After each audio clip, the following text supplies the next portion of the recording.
আজকে টিভিতে সকাল থেকে দেখাচ্ছে বিধাননগরের আপনাদের বড় নেতা প্রাক্তন চেয়ারম্যান প্রাক্তন শিক্ষামন্ত্রীর মতো উনারও বান্ধবী বাড়ি থেকে কেজি কেজি সোনা পাওয়া যাচ্ছে।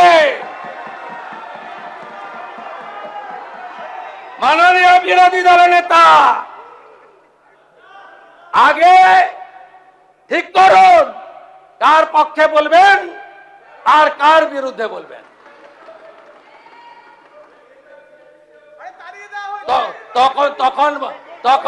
তখন বান্ধবীরা তো সোনা হয়নি, সব সোনা 21 সালের পরে কেনা,